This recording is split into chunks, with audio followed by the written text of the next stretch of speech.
And now security analyst, retired Colonel Remi Adeyemo joins us on the news. He is also the former United Nations Security Advisor. He'll be discussing more on the Benue killings and others reported across the country. We thank you very much for joining us on TVC News Hour.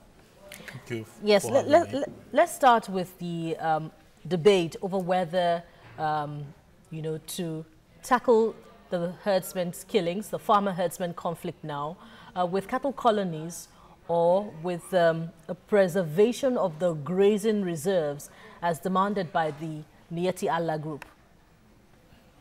Thank you very much for having me on this program. First and foremost, I guess it's a very sad situation that we are going through now in the country, in the sense that the insecurity is just growing almost every now and then. Basically, there have been so many think tank groups, I believe, that have been working with the government to solve this issue.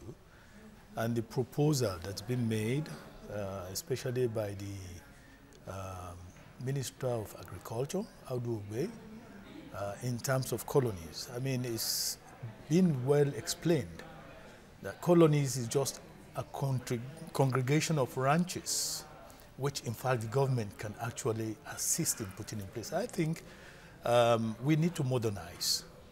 The idea of transhuman, movement of our herdsmen needs to be modernized, and it has been done in other countries before. So therefore, I think the bottom line is we need to find a solution to this very sad situation. All right. I don't know which way to start from. If I'll start with what you said about what we have in the developed part of the world, which is perhaps not colonies, but what we have are ranches. But given the antecedent of those who are involved, some people have complained that perhaps they may start with some colonies to start with, but after a while, the herdsmen get a bit domineering and they take over the land. And they cited what happened in Ilorin, if you remember history very well, how Ilorin became Ilorin that we know today. Yes, excuse me. I will want to say we do not need to look at what is only happening in one part of the world to see how we can move forward on this very sad situation. There have been many countries in Africa, and I'll give you an example of Kenya and Uganda. Cattle rustling and herdsmen have always been quarreling with the farmers for ages, but they've been able to come up with what they call colonies. I think to avoid conflict, it is incumbent on the government to really come up with a package that will be satisfactory to all the stakeholders. That is the farmers as well as the herdsmen. It's only unfortunate that these two people don't see themselves as complementary. As a matter of fact, in the developed world, herdsmen are complementary to the farmers. They could work together and develop even trade amongst themselves, because the cattle have to feed, and the farmers can grow what the cattle can feed. So actually, I would think that we need to really, give these colonies a chance. And of course, we may not get it right at the beginning, okay? But as time goes on, we'll be able to fix it and be able to have it, as part of our, cultural. What package would be fair to all, the farmers and the herdsmen, and indeed the landowners, that will solve the problem of the fear of domination that my colleague is talking about, which is the fear expressed by everyone across the land? Yes, I believe that, there has been a kind of misinformation. And usually when there are misinformation, you end up, creating the fear in the mind of the people. Let's be honest with ourselves. I do not see how, this can, culminate into domination of the Fulani herdsmen, because obviously these colonies are supposed to be officially, kind of delimited areas. And it is going to be the states involved, the people on the ground involved as to how they, So The fear does not actually come in here. I think it's just been politicized. Okay. And I think, you know, we use this more often. It's a pity that we continuously use politics, ethnicity, to kind of continue to over-dominate our people. All right. Before now, the Fulani herdsmen, I grew up in Lokoja and I know we had them all around. They were part of our community. They lived in those communities. But something changed. The Fulanis that we had then in the 70s, in the 80s, are they still the same Fulanis that we have today wielding AK-47? That's one question. The next question is for the states who don't have colony. Benue State, for instance, came and said they don't have enough land for that.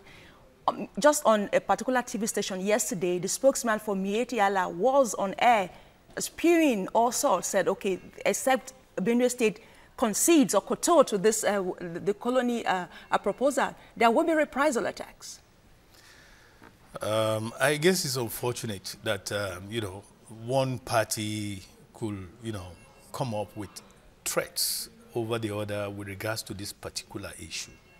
And that is what we shouldn't allow to happen. You know, the government should avoid this degenerating, because obviously, from what I read in the document regarding the creation of these colonies by Minister of Agriculture, I guess it's a voluntary thing. It's not imposed on the states. He has said, right now we have about 16 states that volunteers. So if it's voluntary, I do not see why, you know, Mieti Allah will come up, will try and say you have to do it, unless otherwise we go. But then this is the area where the federal government comes in terms of security agencies to ensure that law and orders are respected. Nobody has to make a law on its own. And I think all these issues we are seeing is we're talking about the soldiers on the field. I mean, when I talk about soldiers, I'm referring to the herdsmen, militias and stuff. These people are just pawns, I would call it. The people behind them are really the people we need to look into now and be able to get them to come together and see how we can move forward on this issue, because obviously we have to find this solution. And I think this colonies thing, if we look at it properly, work with it properly, we will be able to avoid these senseless killings. Because if you know, this is not the first time. It's been happening before even this government comes in. Yeah? But we've seen what happened in Ekiti State, the approach adopted by the governor, and there seems to be calm since that bout of killings in that state last year. But the same didn't quite turn out in Benue State. We saw the response to the introduction of the anti-grazing bill in that state. So what does this portend for other states who may be thinking of adopting that same approach? Well, that is true that Ekiti states have been able to come up with their anti-grazing, law, and I've seen the governor actually encourage the hunters to kind of be on vigilant and the rest of it. But the question is this: when you make laws that you have to spend almost all the energies to maintain, then that law is faulty.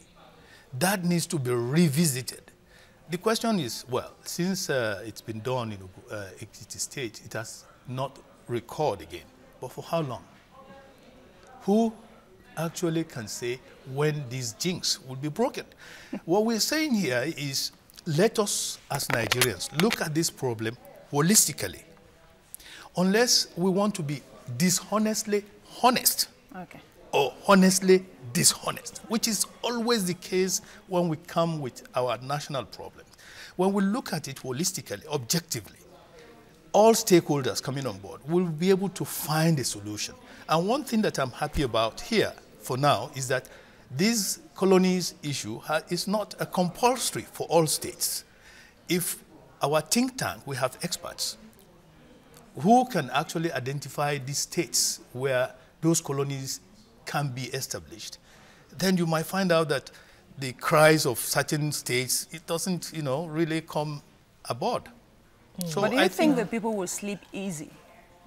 in their homes if there were persecutions, especially this recent one that happened in Benue. We understand some of those people who were culpable were taken to a magistrate court in Benue, and for lack of jurisdiction, the court said they can't try them. But we don't know exactly what is happening as we speak. Yeah, again, I think this is where the current government needs to be very proactive and very firm with regards to this particular issue. The law of the land has to take place. We have the laws. The application is the issue. If a court does not, have the jurisdiction, I mean, we should understand. Let's move further and take them to where the court has the jurisdiction to try such a case. What I'm saying here is the government must make sure that, the culprits are brought to book. There's no justification for, killing human beings for the sake of animals.